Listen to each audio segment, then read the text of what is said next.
Hi, this is Bob Sorrentino from Italian Roots and Genealogy, and I have two great guests today, the Sadler brothers, Andy and Gerry. And Andy and I go back, probably 40 years now, working at Chemical Bank in New York City. And Gerry is a dual citizen, and he has his Italian passport and has been living there for years. So welcome, guys. Thanks for being here. Hi, Bob. Hi. Hi there. I'm a dual citizen because of Brexit. Okay.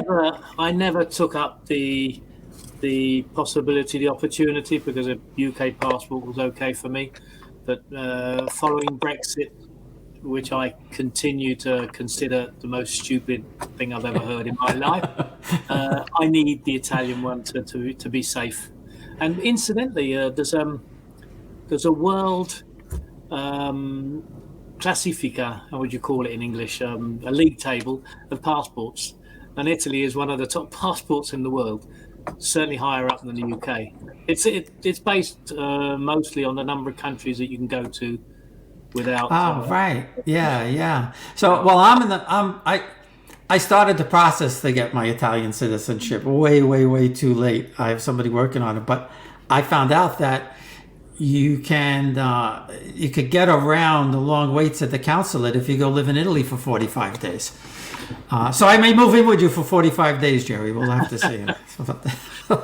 Because there's an interesting point. Maybe a lot of people don't know it. There are ways you can get in there through marriage. You can get in there through residence. Right. I qualified for both. I didn't qualify for hereditary reasons. It's a catch-22 situation. In 1947, they changed the law so that anybody born of an Italian mother could become Italian, because before it was only, you remember the Sabine law in Henry V. The problem was I was born in 1949 and my mother got married in 1946, i.e. before 1947, and she automatically became British. So no, I couldn't become Italian via the hereditary line. Back in, I think in 1957, they could re-ask to obtain the Italian citizenship, and dual citizenship was then allowed. Also, the fact that she got this Cavaliere business, I have a feeling, I've been sounding it out, but I'm not sure, they could have made her Italian again. Anyway, to cut a long story short, I've since found out that this has been contested in the law courts. That you can't take somebody's citizenship away just because she got married to somebody else and she was obliged to become, in this case, British. So if you go to a lawyer, they're called the 1948 lawyers. There are a few around Italy, and go via them. This might be of interest to people over there in the States. You can ask to become Italian because the fact that they lost their citizenship was anti-constitutional. Yeah, and there's a lot of people are finding that out. So let's go back to your mom. She was born in Italy, and I know there's a few interesting stories about her and growing up in World War II and everything like that.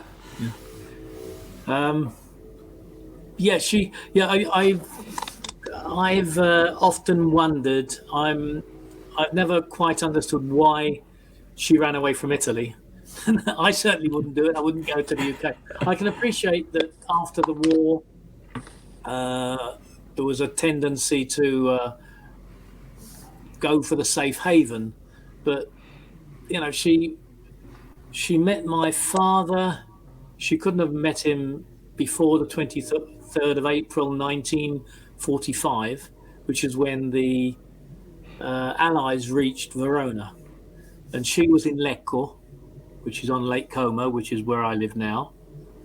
And I always remember him telling me that he was in the signals, so he had access to a motorbike, to a lorry, to a jeep. He even flew a plane once. He didn't actually pilot it, but he took over the controls. Apparently, this is what he told me. And he was always behind the lines, being in the signals. He was never a frontline soldier, which was lucky for him. And he managed to go around South Africa and up into Egypt and follow the war behind the lines. North Africa, Gerry. North Africa. He said that the closest he ever got to the front line was El Alamein, because it's the front line that moved backwards. No, you said South Africa. It's North Africa he was in. He was in Verona, and he and friends would go out in the evening and visit bars and this, that, and the other. And Verona to Lecco is a fair little bit of road, especially when you didn't have a lot of motorways around. Italy had motorways, but I don't think there was any motorway going anywhere between Verona and Lecco. And that's where he met Mum on one of his evening trips. And then they got married at the end of 1946. Now, I don't know when he was demobbed, but the war ended in 45, so he certainly went back to it. I would imagine he went back to England before 1946, and by the end of 1946 they got married. So it was a pretty hasty decision on her part. If we just for clarity, just go to the beginning and we'll come back to 46. I mean, Mum was born in 1917. Right at the end of the First World War, and I don't know a great deal. Gerry may know more, but just for continuity, to go right to the beginning of her life, she didn't have a particularly great start, I don't think, because she was orphaned at the age of 12, I believe, and she was making mosaics, making the trinkets, other things. Yeah, she her father was a carpenter, but not a interestingly, both my grandparents were carpenters.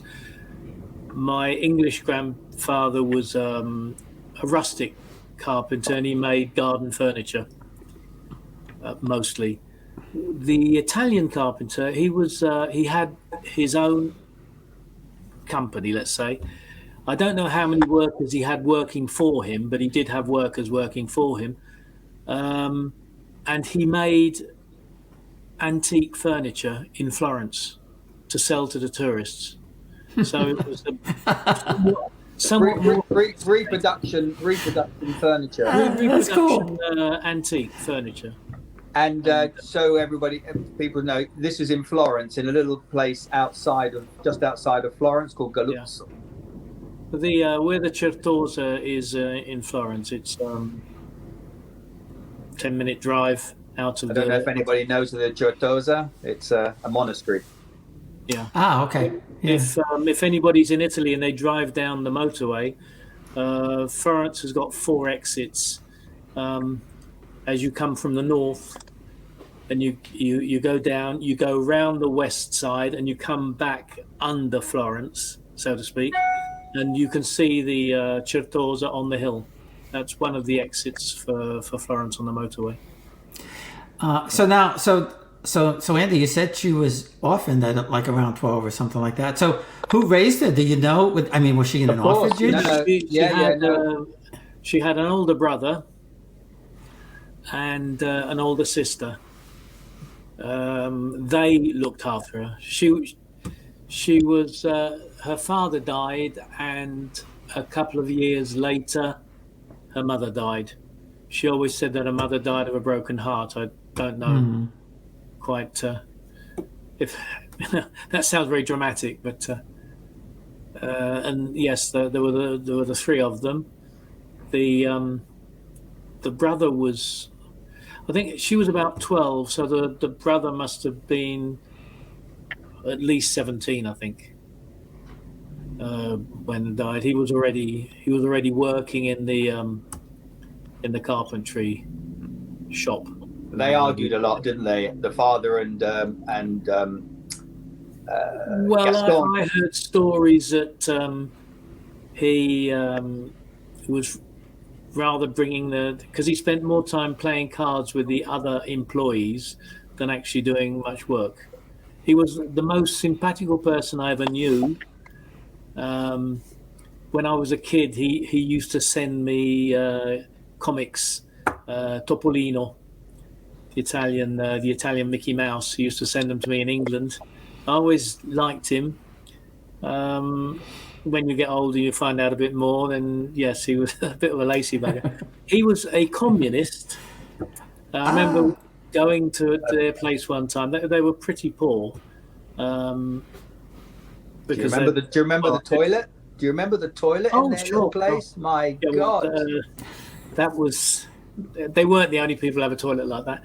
Oh, it's what they call a chest sort, yeah. He had red towels hanging outside the window. You know, Mum said, "Oh, look, the communist flag." But he was on a pension from the early 50s because he was invalido. He was an invalid. I don't quite know what he was an invalid of. Oh, heart attack or something like that. Yeah, heart attack. He had a bad heart, but he spent his time hunting and fishing. Hunting and fishing. Well, that's not a bad life. He was a bit of a scoundrel, to be honest. Bit of a scoundrel. Now, do you know, did he have to serve in the Italian army during the war, or was he able to get out of it because he was so conniving? To be honest, I've no idea. As I say... he probably would have got out of it. That's what I'm thinking. He would have been in the local bar in Caluzzo, holding court. Come to think of it, if he was a communist, he might well have been the partisan. Yeah. They were. But he was a character. He was a character, and Jenny was Mum's elder sister, and they the two of them brought Mum up really, or provided a home life until she could leave home, and she went, as I understand it, Gerry, correct me, I'm sure you will, when she was 17 or something like that, and she went to work in the centre of Florence and rented a flat in Piazza della Signoria, which is, you know, the most prestigious place you could possibly be in Florence. It would be like being in a flat overlooking St. Paul's in London. And she worked there as a... central than St. Paul's, a bit more like... I said a bit more central than St. Paul's, a bit more like Leicester Square. Well, anyway, a very nice little place to be at 17 years old in 1937 or so. 35. Your maths isn't quite right. About 35. And she worked as a secretary, I believe, Gerry, for the Mussolini's party. Is that right? I don't know what she did. I know that she worked in the Ufficio di Collocamento, which is the labour exchange. I know she was in San Candido during the war, which is on the Italian-Austrian border. She said it was a horrible place because it was so cold. But up in the Alps, it's quite nice actually. But possibly during the war, it was a bit too cold. And there she was teaching, I think. I don't know what else. I don't know what she was doing in Lecco, for example.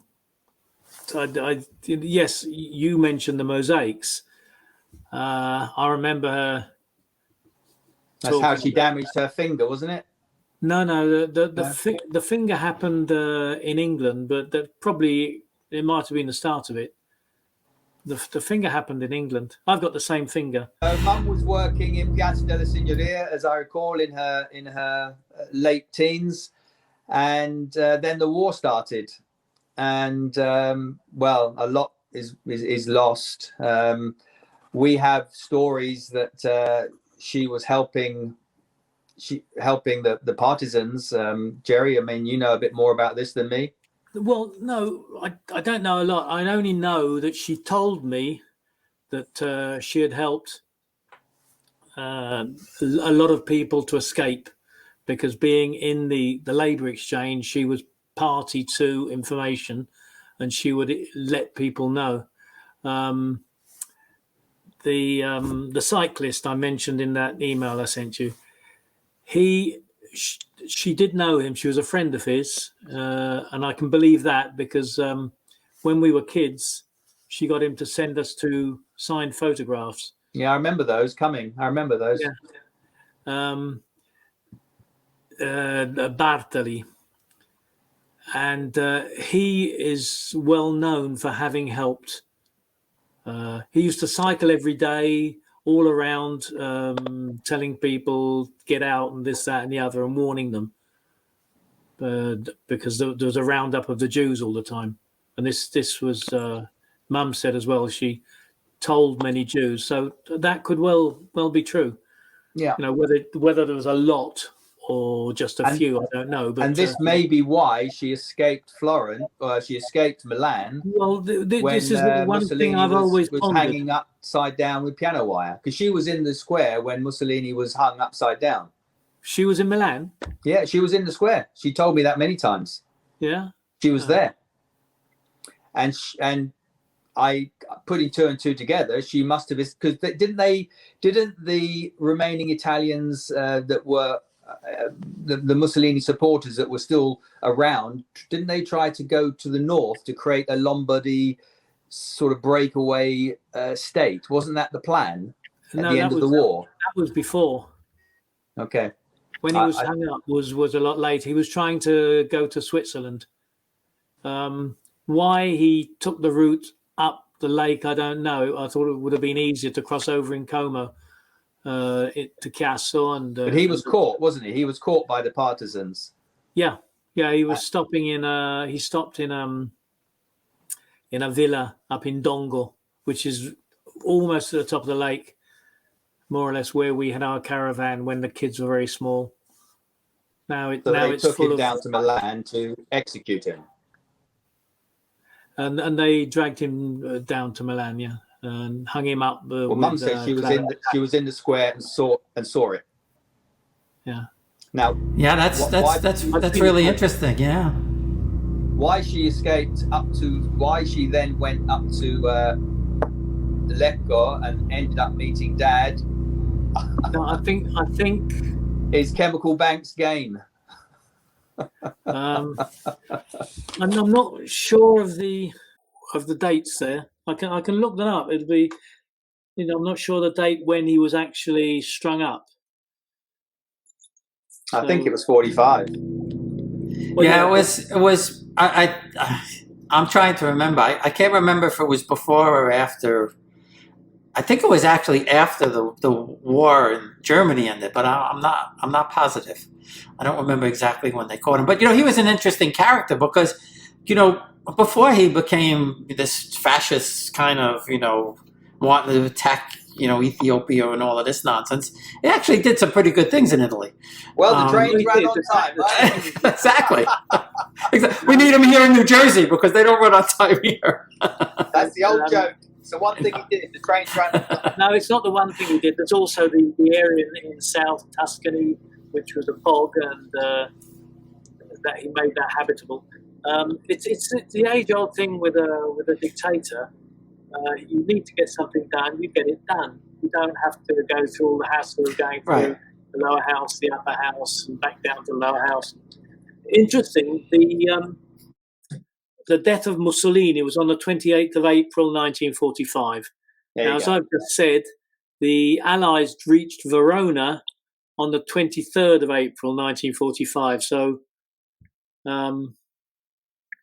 she must have been in Lecco, and she must have gone down to Milan to see him strung up. I don't know. Yeah, well, a lot of people went there. So now she didn't speak any or much English, right? And I'm assuming Dad didn't speak a whole lot of Italian. So do you know how he got her to England and what happened when she got there? He carried on not speaking a lot of Italian, to be honest. She had to learn. How my dad wooed my mother is the holy grail of information. I tell you, it's he was not the most romantic man. So I think the escape route must have been 9/10 of the law.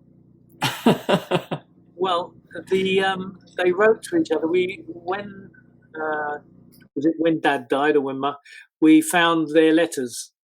Now I know Dad got Mum wrote to him in Italian, and Dad went to Mrs. Elcombe in Horsell to get them translated.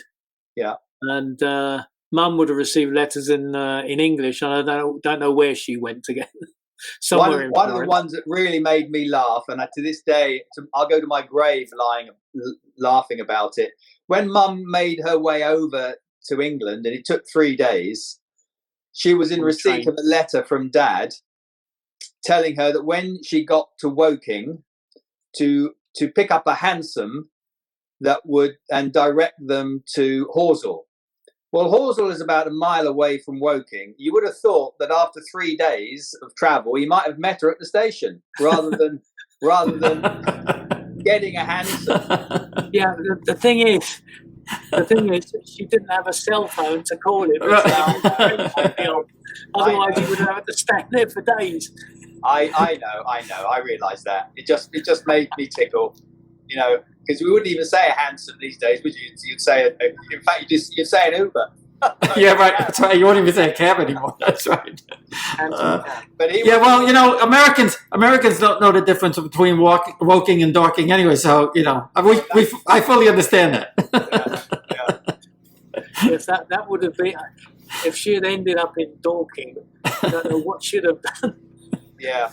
No, she would have managed, but they ended up living with my grandparents, and they, as many families did at that time, they lodged in the front room. They converted a lounge into a bedroom, and they lived there for about 4 years.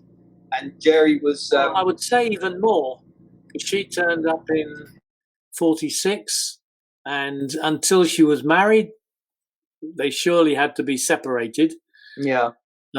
So in the house, there were 2 bedrooms upstairs, and they had 2 sons. And as I remember the place, and I don't expect it was different beforehand, there were 2 double beds, 1 double bed in each room. Yeah, yeah. So they would have put her up downstairs, and Dad and Uncle Eric would have, I presume, been sleeping in the same bed. Yeah, I'm sure. Well, after as we used to, but we were much smaller. I know, but he was living on a promise that in a short time he would be. And Eric would have to go downstairs. Yeah, I guess. Yeah. But then 1950, and of course you were brought up a heathen as a consequence. No, I wasn't brought up a heathen. You were a C of E. You were C of E. At least I was always a Roman Catholic. You were a C of E. Yeah. Oh, really? Yeah, because they. Now, I'll let Gerry tell the story. So they got married at the end of 1946. I was born in 1949 because they were living with my grandparents, so they couldn't really have a kid. Although I presume I came along a bit too early, because they started building a house in 1949, which wasn't ready till about 1951 or something like that. But yes, I was born, and I think after about 6 months, I was christened. And later, when they wanted to, later 2 things happened. First, my mother realised that the marriage in the registry office wasn't Catholic, so she had to get married again in a Catholic church. Do you know how she realised? No, go on. Yeah. Father O'Connor. Do you remember Father O'Connor? Yeah. She went to confession. Yeah. And during the interrogation, he asked her where and when she had been married. And she said, Woking Registry Office, or words to that effect, to which he told her, you're not married. To which she almost collapsed, and was going to be in hell for the rest of her life. And she realised she was married, she was living with, she had a baby, and she was not married. And so from that onwards, they wanted to send me to a Catholic school. So before I could go to the Catholic school at the age of nearly 5, I was baptised. So christened first, and then I was converted without really knowing much about it. That really is the same as anybody that's baptised. They don't know anything about it. Right. They are by default Christians or Catholics. and I was by default first a Christian and then a Catholic. But in those days, it mattered. It was Yes. huge. Yeah. It was huge. And you were C of E.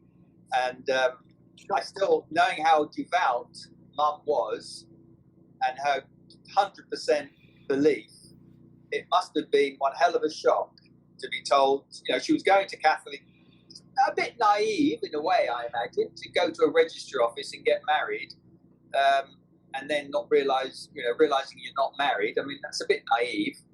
But that's how she told me the story, that over confession, she discovered that she was not married in the eyes of the church.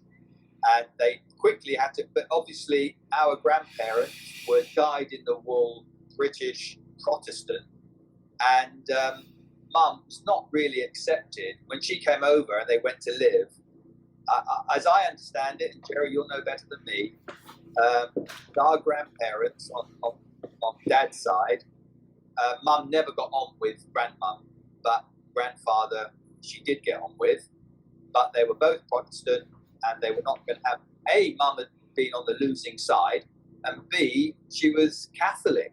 I mean, we kicked the Catholics out 500 years ago. So she was not really accepted. You say you kicked the Catholics out 500 years ago, but actually Queen Elizabeth was tolerant. The one that wasn't tolerant was Mary, Queen of Scots. Yeah, well, that's irrelevant. That's irrelevant to this discussion.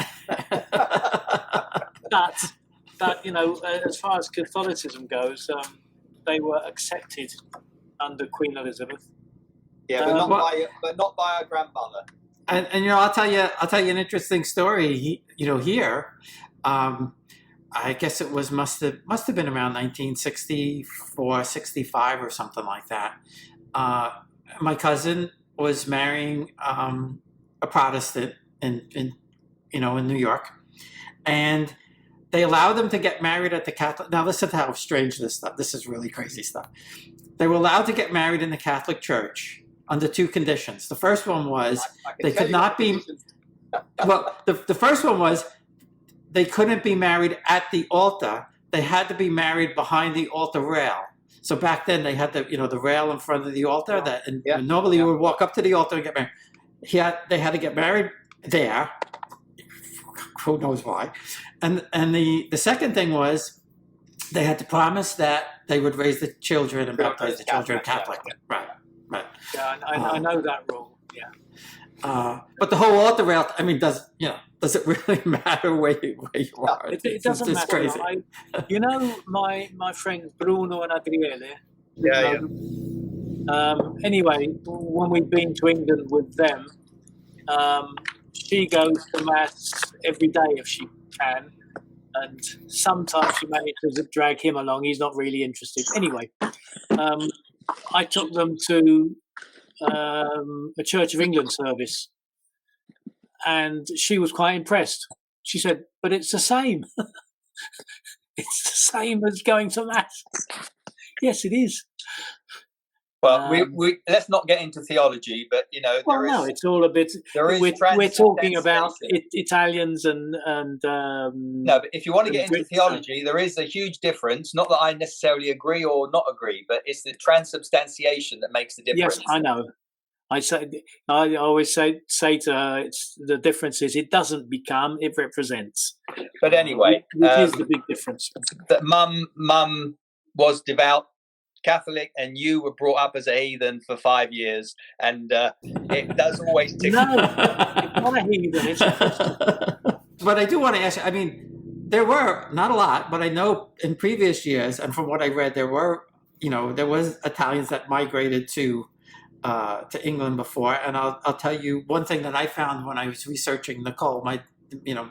Gerry, Andy knows, but my children are adopted, and Nicole goes back. I've traced her back to the Bassano brothers, who were court musicians for Henry VIII, who stayed there, married English women. And, I was able to trace Nicole back to her birth father's family was here 1640 or something like that. And I was able to trace them back. But what I wanted to ask you was, one of the things I read, which I found very interesting, that a lot of Italians, for some strange reason, were ice cream makers in the UK. Yes, the Americans didn't invent ice cream. Have you tasted Italian ice cream, Bob? Yes. Oh, yes. I know. Have you tasted Italian pizza? Yes. I know. You can't compare. It's different. They know what they're doing out there. Italy is the place to eat. There is nowhere in the world that comes close. Italy, actually. Wait, are you trying to say that British food isn't that good? No, I do tell everybody that there are some pretty good things in English food. But you know, in England, yeah, you'll find good food. But in Italy, if you go to any pizza place, I know every place is South good. Rome anyway, it'll be perfect. Have you got a better microphone, Andy? What? Why is that? Have you got a better voice? You're not coming over too loud. I hear him okay. Maybe I hear him pretty good. I just have to keep very quiet when he's talking. Do you want to move on to as we grew up? Yes, I wanted to ask you about that. What it was like being Italian descent in the UK. Yeah, it was fun. We lost the war. Yeah, Gerry's basically right. We lost. Really? We got. I was saying to Gerry, we didn't have Italian names, but we were known to be Italians. So we didn't get, the total brunt of it, but we were like the losers. We were singled out. I mean, there were jokes, for example, the one that always sticks in my mind from the playground when I was about 7 or 8 was, how many gears does an Italian tank have? It has 5. 1 forward, 4 reverse. We were called eye-ties all the time. Eye-ties. But it wasn't that bad. It wasn't that bad. No, it wasn't overpowering. Bad, but we were sort of labelled. Yeah, labelled. And Italians were also stereotyped at the time. Yeah. They were all short. They were all short, dark.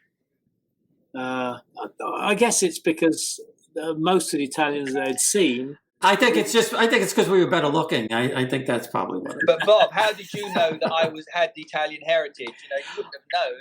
No, I knew. No, I'll tell you. You probably forgot. You know how I found out? I was going to mention this.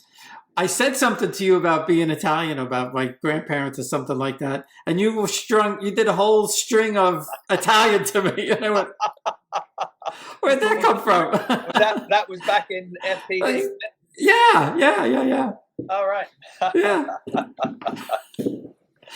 And that's when you told me that your mom was Italian. Right. Yeah, because it would be not obvious in any other way. Obviously. No. I had no idea. If you were female, you would have known, obviously, but you're not.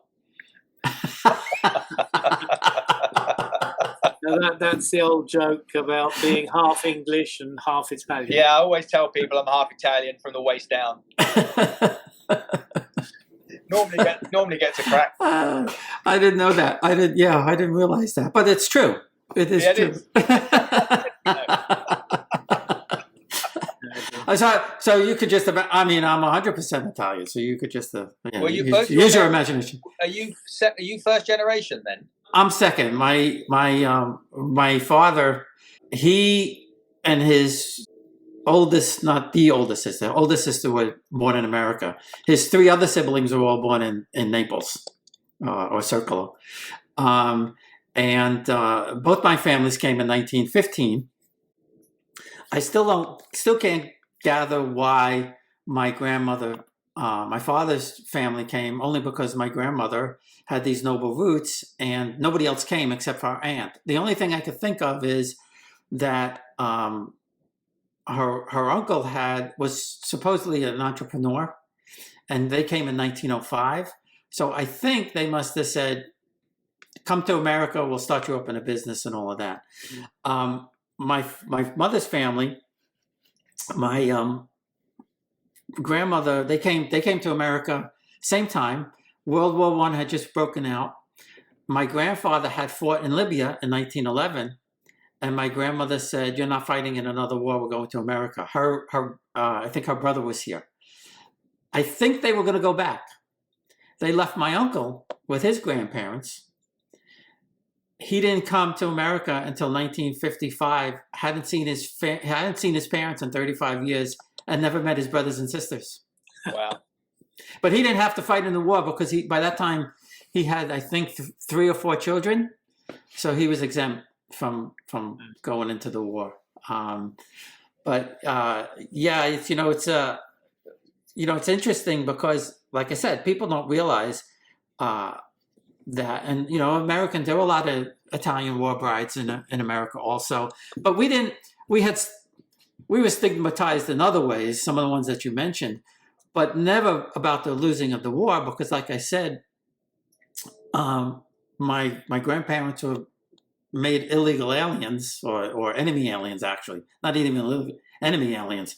And after about 6 or 8 months, Roosevelt realized, or somebody told him to realize, he needed these Italians to fight.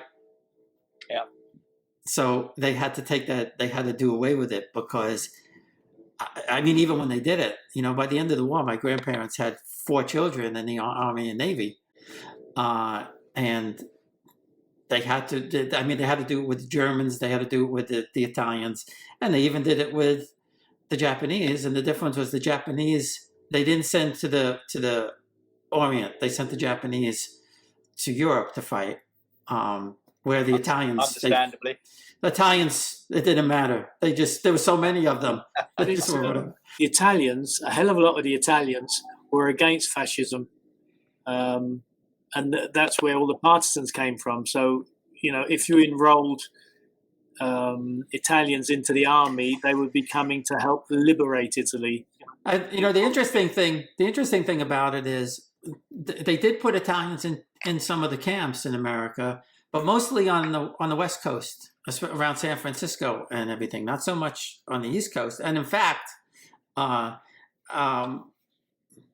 I think it's probably half true, but there are stories to say that at one point, they hired the government hired the mafia to patrol the docks in New York City, because there weren't enough people. There weren't enough people. I just wanted to mention before I forget what I sent you yesterday, because I'm very proud. Oh yes, please, yes, that is amazing. And why she was honoured in such a way, and. That's equivalent probably to I don't know if you're familiar with the MBE, OBE, but it's probably the MBE. I think is more prestigious. No, the OBE would be more prestigious, wouldn't it? The Order of the British Empire. But it's I think, Gerry, is something equivalent to that. Mum's there are various types of cavalleria, but it's a knighthood. Cavaliere is a knight. Right. And she did all the time we were growing up. I mean, I was aware that she would be often helping, because there was a big influx of Italians in this area. There were a few areas, like Bedford was one. Around here, around Woking, was another area. You know why they came to Woking? Well, there was the mushroom farm. There was employment. There were factories like the Lion Works. A bit further back. During the war at Chobham, there were prisoner of war camps. Right. And the Italians were put in those prisoner of war camps. After the war, they did a bit like Mum. They ran away from Italy.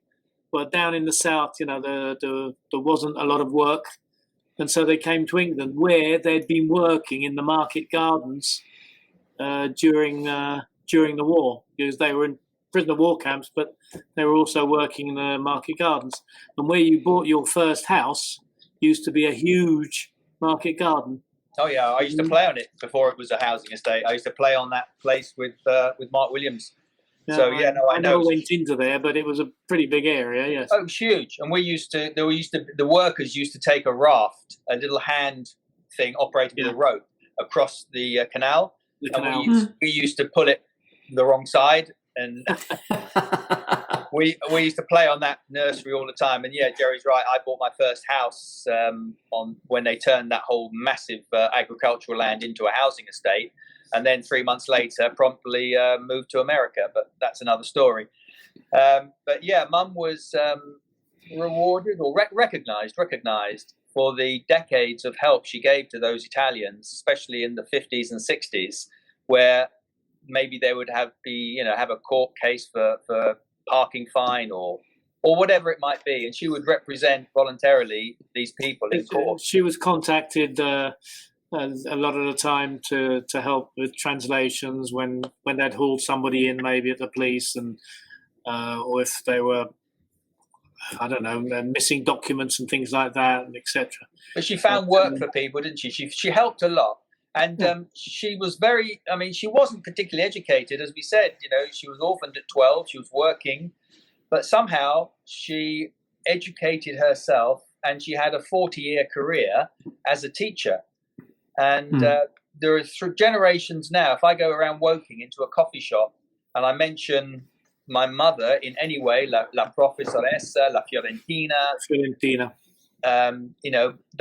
these generations all around Woking, and I'm talking of hundreds of people, all knew my mother and remember her with great affection, because all the children of children, at least 3 generations, were all taught Italian, ironically, by my mother, because these children were born of Southern Italian, uneducated, primarily parents who spoke dialect, and they wanted their children to speak proper Italian.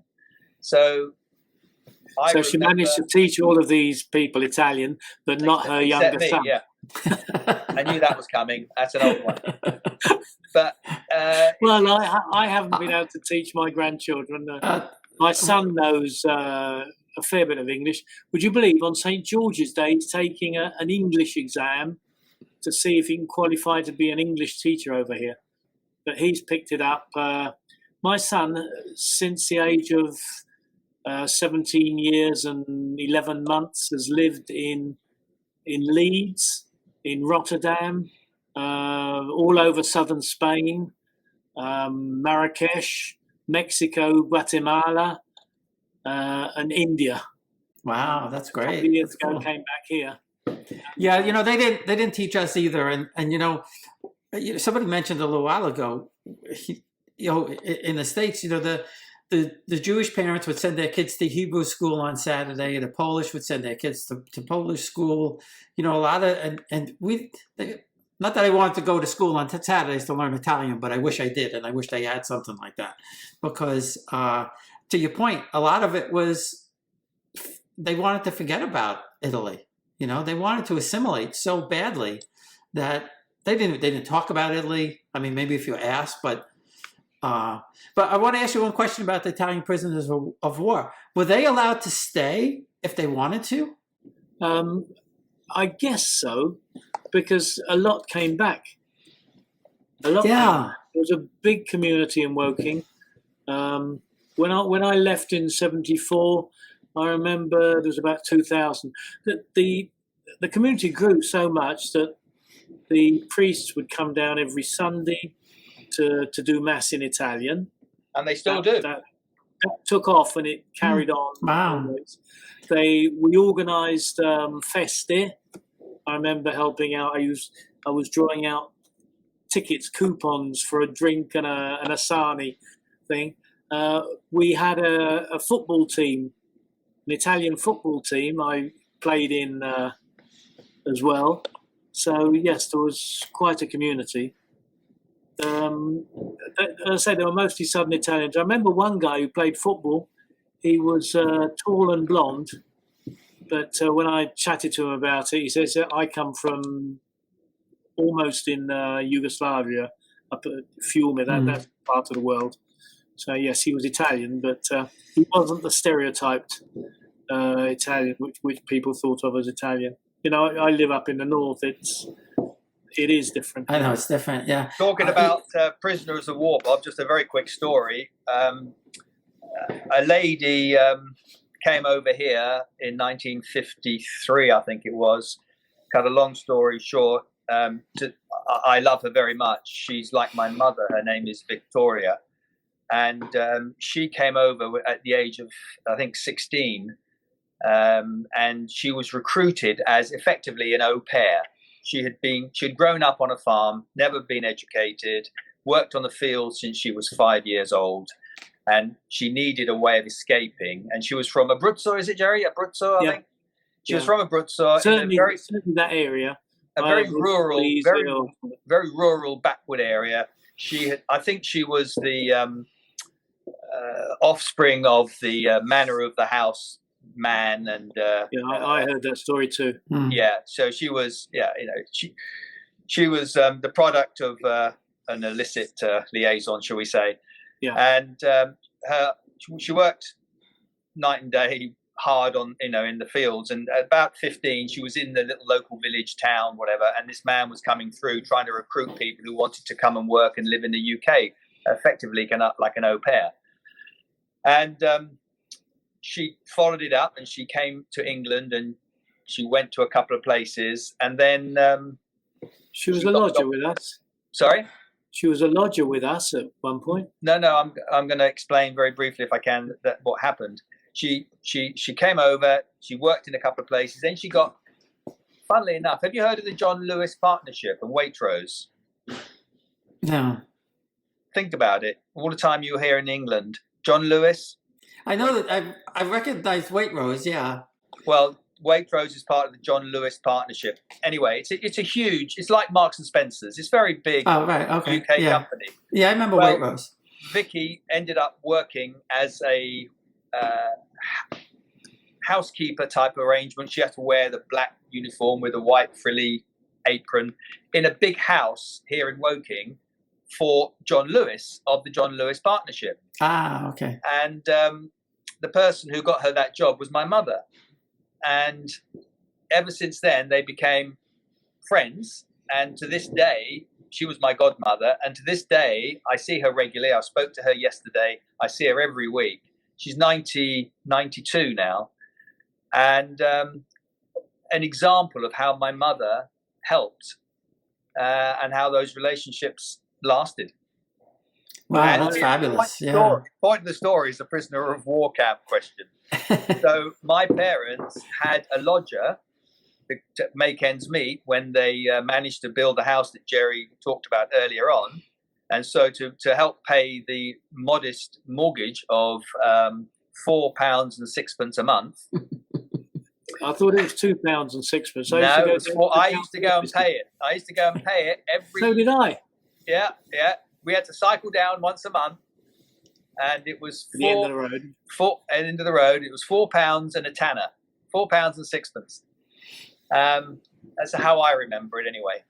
Because I used to get a £1 note change from a £5 note, and so they rented out one of the rooms to a Polish bedroom prisoner. Yeah, Gerry's bedroom. They rented that room out to a Polish prisoner of war called Tony Zientek, and Vicky and him married. Oh wow, that's some story. He was my godfather, and he was Gerry's godfather, and Vicky is my godmother. And just wonderful people, really. And war makes strange bedfellows. Was he a prisoner of war? Yes, he was. Yes, but weren't they on our side? That's a good point. Yeah. That's a very, very good point. I always understood. How many Poles died at Monte Cassino fighting for the Allies? I always understood he was a POW, but I can't argue that one.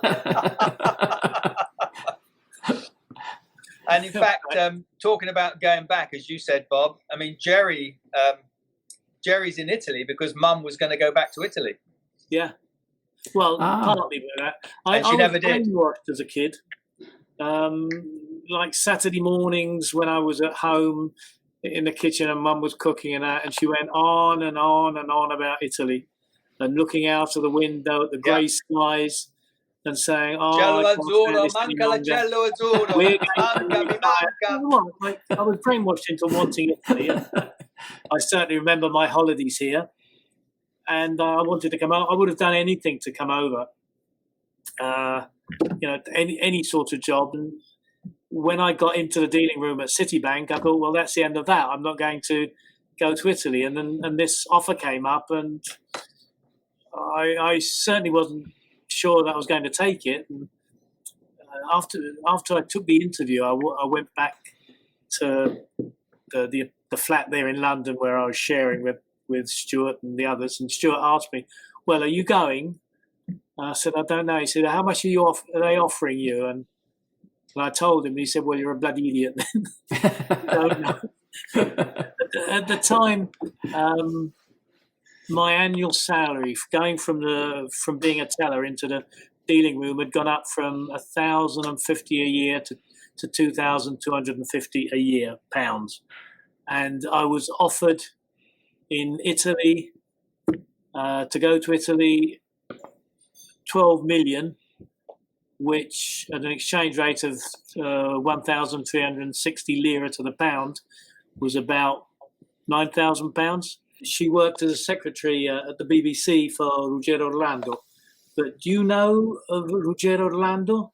Because he was famous here in Italy as the Italian correspondent at WWII. After London, during the war, he was in London. Then he went to New York. Does everyone know what WWII is? Radio Televisione Italiana is Italian state. The BBC of Italy. Radio and television. Right, and we would know it as RAI over here in America because when when I came over here in '74, he was still the correspondent in New York for RAI. So I wondered whether he was known to the Italian community or not. I'm sure he was, or maybe still is, but I had never heard of him. But I wasn't, up until a few years ago, I wasn't paying that much attention. So, well, this has been fantastic, guys. I really, really appreciate you taking the time. Great stories about your mom and getting that knighthood and how she supported people both in Italy and in England.